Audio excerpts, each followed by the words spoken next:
And then, moving on to Peterson, Danny Garcia. You Peterson fighting the man in the black hat, all that stuff, and then we went with Danny Garcia stuff.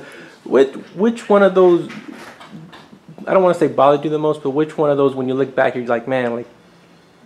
I think, with the Peterson fight, if we had got past that fight, I probably would have moved up a weight to 147, because that's when I started having problems making weight. And you could probably see in the Peterson fight, I was...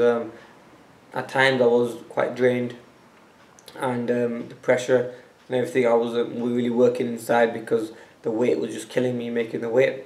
But then I got through the fight, and I still think I won the fight. I mean, I watched the fight past, and I thought to myself, look, I mean, it's a fight that on points I was winning.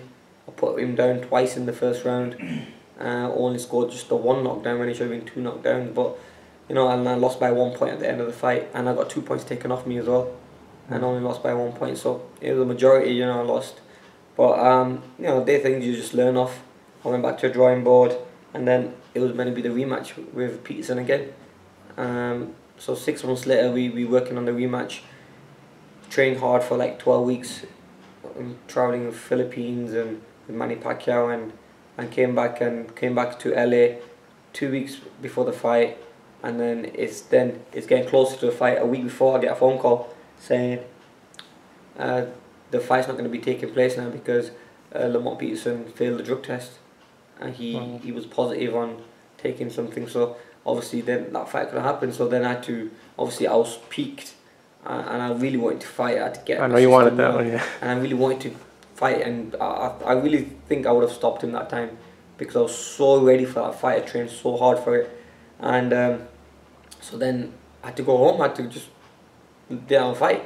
2 weeks later, I get a phone call from Golden Boy saying that, would you like to fight Danny Garcia next, and we'll put the WBC as WBC title. You are reinstated the WBA champion. They reinstated me as WBA champion, and would you take that fight? I said, yeah, I would.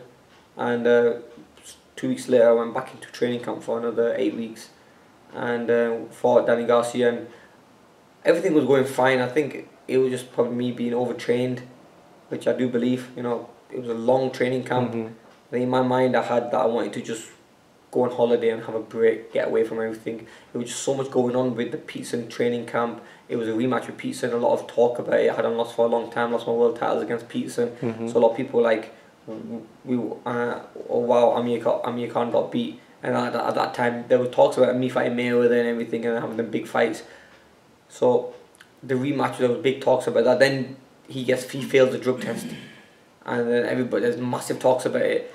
And so I went home and go into another fight straight after that. What I should have done is taken a nice long break, and then gone into a fight. Taking my time and resting. But I went straight back into a fight, back to back, and I think it was probably the worst mistake I made. I think I overtrained that fight. I worked too hard. A lot in the training camp. There's a lot of things in the training camp that changed. Alex Ruiza, I changed my strength conditioning trainer, so that changed. Back and forth, going to the Philippines and back, the long flights and stuff. But look, I got beat in that fight against Danny Garcia. He caught me with a good left hook over the top, just on the side of the neck. It was a perfect shot. It was, and I got up from the knockdown.